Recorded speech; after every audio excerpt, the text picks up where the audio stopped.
My name is Lisa. I'm a physician in Houston, and I really enjoy listening to Progress Texas every day because they cover a lot of topics that you don't hear anywhere else.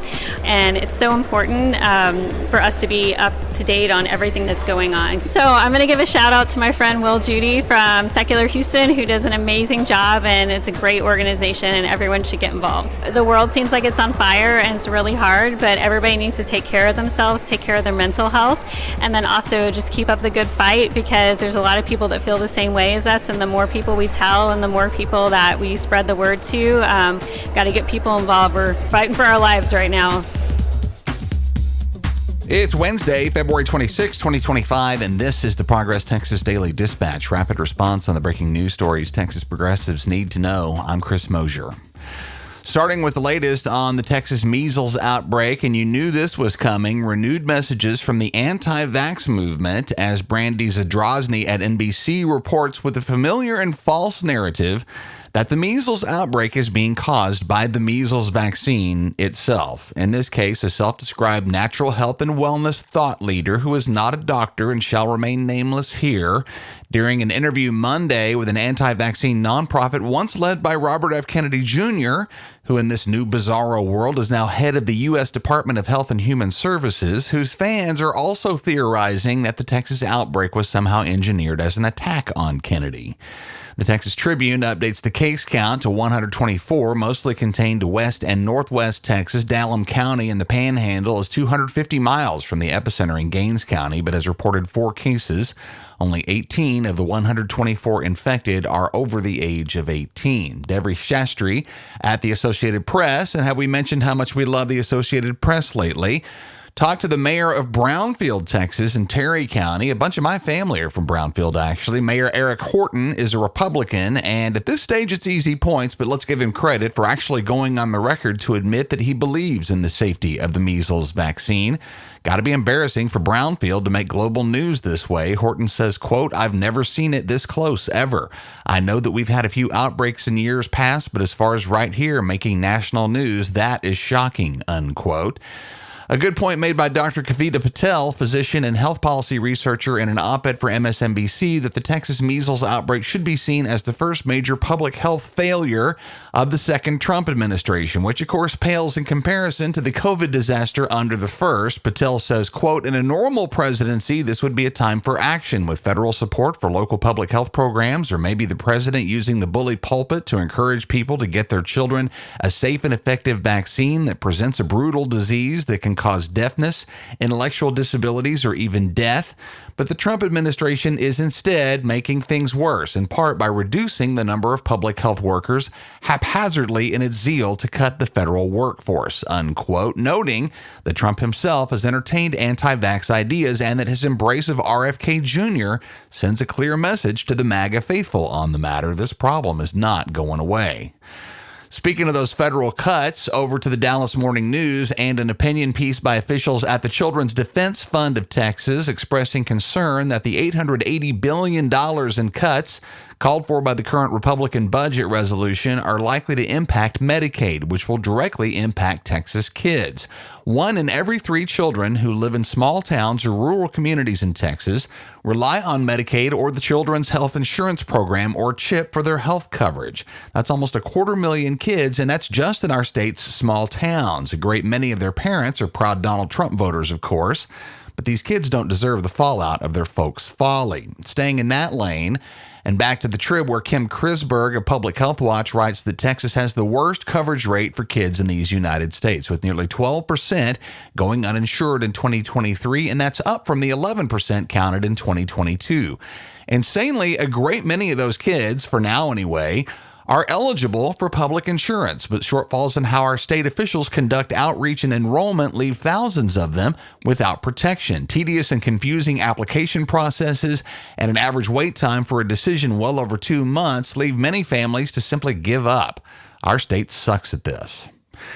Almost feels nostalgic in Texas, actually, for our Republican regime to swing their fire hose of hate away from the undocumented people and trans people they've been picking on lately, back to a classic punching bag, our Muslim community. Joe Kelly at KRLD Radio in Dallas says Governor Abbott has targeted a planned Muslim residential project known as Epic City, set to be developed in Josephine, which is about 40 miles northeast of Dallas.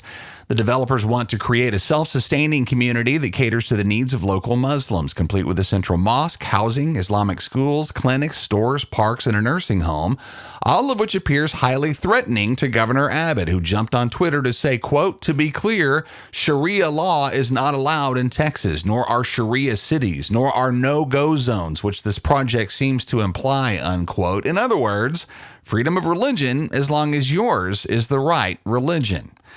Meanwhile, any hope that any of the billions of your dollars being spent by Governor Abbott on the massive game of Army Man known as Operation Lone Star might be redirected to more pressing needs in Texas are more or less kaput. Benjamin Wormand at the Houston Chronicle says Robert Black, Abbott's chief of staff, spoke to members of a House committee overseeing funding for the governor's office this week, and he said, quote, "It is the governor's intent to continue and maintain our border security posture while we continue working with the administration in partnership as they ramp up their border security efforts. But we are at the very beginning of that process, and I do not have any kind of timeline when Texas will be able to ramp down," unquote. In other words, playing general in South Texas is way too much fun to quit now.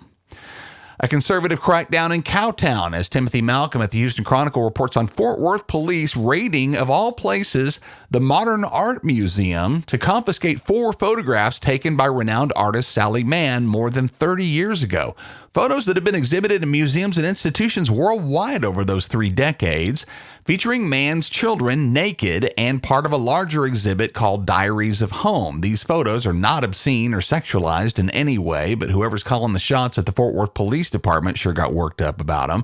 The Foundation for Individual Rights and Expression, or FIRE, the National Coalition Against Censorship, and the ACLU of Texas have demanded that Fort Worth PD return the art to the museum in a letter reading in part, quote, "While some may find the images inappropriate, that does not strip them of the First Amendment protection afforded to artistic expression. The seizure came on the heels of complaints about the art by local officials and politicians. We call on the Fort Worth Police Department to uphold its binding obligations to defend the Constitution by ceasing its investigation and returning the photographs," unquote.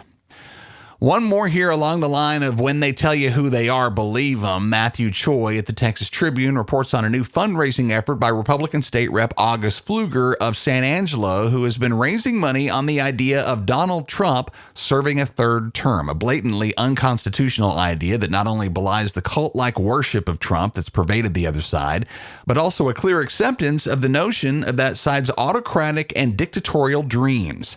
Even the Trump administration says they weren't consulted on Pfluger's fundraiser on the dear leader's behalf, but you know Trump himself is loving it.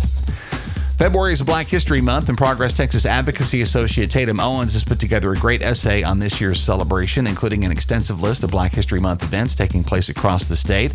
See also in the show notes a new listing of Black-owned businesses to support statewide from the Austin American-Statesman.